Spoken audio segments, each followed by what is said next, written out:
please don't get me fired or deported back to London. I've actually been to Egypt, I calculate now, about 192 times in 34 years, so I know Egypt pretty well. To avoid the headline in a Lebanese newspaper, Fisk says war in 2011, I'm not saying that, I'm saying I fear it. What makes you fear it? Is Egypt a democracy? End of the day, if you pull out, the winding piece of cotton, where is the problem? The problem is that it is just another country, which must worry Mubarak a lot, that he's had to adopt a situation in which basically Egypt supports the Israeli.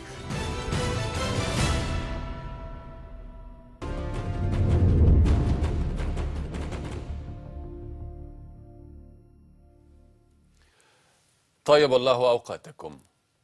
هو أشهر مراسل للشؤون الخارجية في واحدة من أعرق الدول في مجال الصحافة وأعمقها نفوذا حول العالم. تمتد مسيرته الصحفية إلى الوراء لأكثر من 40 عاما، قضى منها حتى الآن 34 عاما متخذا من بيروت قاعدة لتغطية الشرق الأوسط وجنوب شرقي آسيا.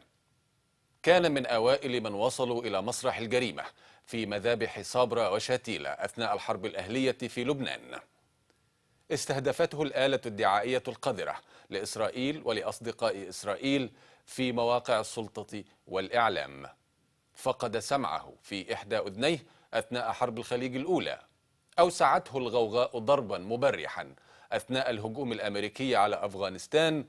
وحاول أسامة بن لادن أن يشرح قلبه للإسلام أثناء واحد من لقاءات 3 أتيحت له مع زعيم القاعدة. يؤمن بأن الدور الحقيقي للصحافة هو أن تتحدى السلطة، أي سلطة، خاصة حين تدق الحكومات طبول الحرب. هذا الرجل الذي حصد من الجوائز الكبرى ما يحلم بنصفه كبار الصحفيين في العالم، ظل حتى وقت قريب يرفض الحديث إلى دوائر الإعلام الإسرائيلية والعربية في آن معا حفاظا على موضوعيته. اليوم يتحدث إلى كليهما وإلى دوائر أخرى لأول مرة من خلال قناة مصرية. أعزائي المشاهدين، أقدم لكم نجم جريدة الاندبندنت الرائع روبرت فيسك، مراسلها لشؤون الشرق الأوسط والأستاذ الذي يحتذى. Bob, good morning and thank you so much for your precious time. You're welcome. I don't know exactly where to start.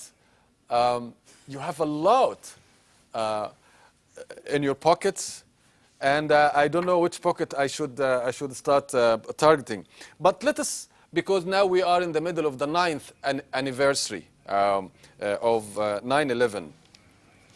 Even though you started your career as a journalist, reporting on the Northern Ireland troubles, the Portuguese Revolution, the Lebanese war, civil war, the Iranian Revolution, the Soviet war in Afghanistan, the Iran-Iraq war, the Gulf War, the invasion of Iraq, and among many other things. And you've interviewed bin Laden 3 times. No one else has managed to interview bin Laden 3 times. First of all, I'm really intrigued because about 3 years ago, you wrote a piece for The Independent, and which had the title, "Even I Question the Truth About 9/11." What's bothering you about 9/11, or the so-called truth about 9/11? I knew that I would regret writing that article because every conspiracy theorist in the world then said, now Robert Fisk is joining us in doubting the official version. What I was trying to say about 9/11 was this. I believe that it was at the inspiration, if not the instigation, of Osama bin Laden. I believe that indeed 19 men claiming to be Muslims did indeed carry out these international crimes against humanity. And I do not believe that it was planned by George W. Bush, which is the conspiracy theory. One good reason for saying it wasn't Bush or the CIA is that Bush and the American military have screwed up everything they've done ever in the Middle East. They certainly couldn't manage to do 9/11. What I was saying, however, is that the conspiracy theorists, those people who think it was Mossad or the CIA, anything but the people it actually was, these people because of the secrecy that still surrounds 9/11 and the secrecy that surrounded the White House, at least at that time, this becomes, in a sense, food for their conspiracy theories. And what I was saying in my article is, look, there are certain things that still have not been properly explained. The third building to collapse, just out of the blue, behind Building reporters who were actually giving building number 7, though in fact it was building number 3 in terms of buildings coming down. Right. Yes, the fact that we had all these reports of a stewardess's body found in Manhattan with her hands tied behind her back, which turned out to be untrue, that we had suddenly the passport of one of the hijackers, etc., etc. And you see, all these stories were never actually denied later, though they turned out to be untrue. We still don't know exactly what happened to flight 93. United 93. We know it crashed mysteriously over a very wide area. There is talk that a plane did fire a missile at it to prevent it hitting the White House or wherever it was, you know, or the Hill, wherever it was going in Washington. We need this explained. We have, for example, air traffic control people, radio people on the ground at the time of the Pennsylvania United 93 crash who've been told, forbidden from speaking publicly about it again. We need to know more about it, and we do know that the official commission which Bush appointed, that the leaders of that commission have since said that they were misled because the CIA did not tell them that they had interrogation interviews with people who knew about 9/11. Of course, they didn't show these interviews because the people involved were being tortured. So there are many things we don't know about 9/11. This does not suggest that the conspiracy theorists are right. What I was saying is that as long as you have secrecy, the conspiracy theorists will claim that they are right. I'm not a conspiracy theorist, though there's plenty of conspiracies in the Middle East. Remember Mossadegh. I appreciate that, Bob, and everybody knows the quality of your work. But I also have to say, because I myself found myself at a certain point of time, to a certain extent, part of the story, having interviewed the masterminds of 9/11. I would like to know, or give you the chance rather, to explain to us, do your doubts take you to begin to even doubt that Al-Qaeda was indeed behind 9/11? I don't think there's much doubt about it. I mean, bin Laden has made a number of statements that certainly he wished to be associated with it. When I spoke to him just after the attacks in Dhahran on the American military base there, this is before 9/11, of course, he said to me he knew 2 of the men involved, but he did not organize this. In other words, he had an opportunity to claim it, and he chose not to. When it comes to 9/11, he has effectively, in his various interviews, and particularly in his statements, video and audio, said that he was involved. He talks, of course, about the martyrs who carried out these international crimes against humanity, which is what they were. So I think it was an Al-Qaeda operation as such. But the idea of sort of treating Al-Qaeda as if it's some kind of national guerrilla organization like the IRA or AOCA in Cyprus or Mau Mau in Kenya or whatever is a mistake, as I think we would both probably acknowledge. No, my feeling is that the conspiratorial side of this is not that, you know, the FBI or the CIA or Mossad were actually sort of planting bombs in buildings. No. I do think that within the US administration at that time, there was a general understanding or a feeling that if there was an attack of such violence and involving such casualties against the West or the United States, then advantage could be taken of it. This did not mean that they wanted it to happen. I don't think they had the slightest idea it was going to happen, in keeping with the usual foolishness and inability to comprehend reality of the Bush regime. But I think that they were, and had talked prior to this about what would happen if there was an attack on the West, what political steps could be taken, perhaps to take advantage of it. And thus, of course, we found almost immediately Iraq, even though, as we now know, and as we knew at the time, frankly, Iraq had absolutely nothing to do with it. I think there was a good deal of political mendacity about it, but I don't think it was a conspiracy by the US government. Right. As I said before, I don't think they're capable of doing it.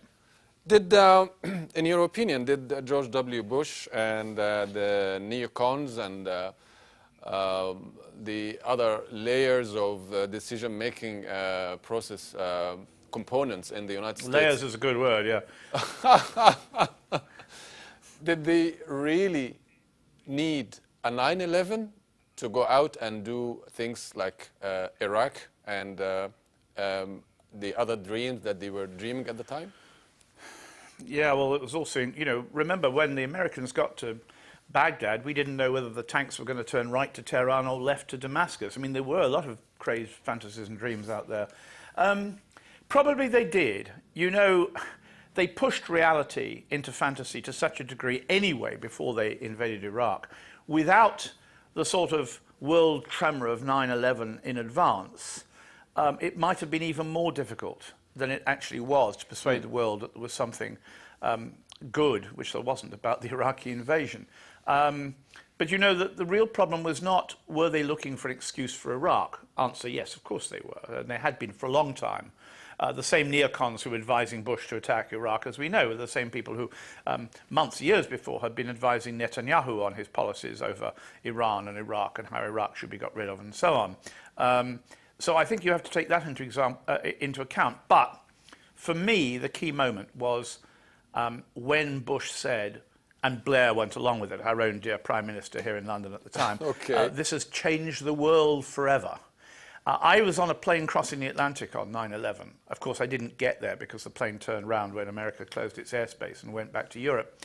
But I remember on that plane saying to one of the crew, because I was calling London on the satellite phone in my seat pocket beside me. I knew what was happening, I was telling them.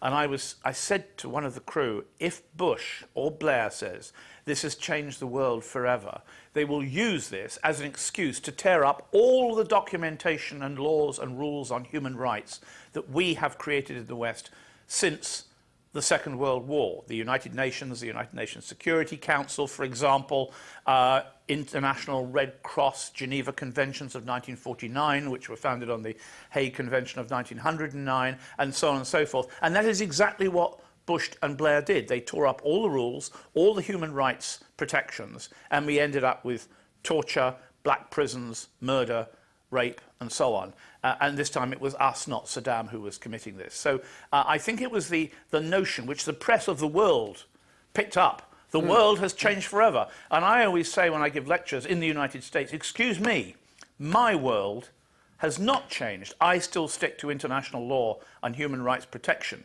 And you better believe it, because if you go along with the Bush neocon Blair doctrine that it's changed the world forever, you have no more protections. That was the key moment when the world as we know it got endangered by the Bush regime, not because of the lies about Iraq. Mm-hmm. Do you think America lost its heart as a result? Well, you're looking at this from a very Arab point of view. I think you'll find a lot of Vietnamese would say they lost their heart when they got involved in the Vietnam War. And a lot of people would say the French lost their heart when they started fighting the Algerian insurgents, who of course won and got independence for Algeria. Countries regularly lose their heart and find it again. I don't think this was about America per se. The problem in the United States, and I go there frequently to lecture, all over America. And I have, US military officers come to my lectures. I don't talk to the American military. They come to the lectures I give at universities and churches and so on across the States. And the problem is that in America, you have a very well-educated population. From sea to shining sea, you have all these wonderful, well-funded, Croesus-like wealthy universities with departments of Islamic affairs, departments of Hebrew studies, departments of Middle East studies, and so on. And they all, they have this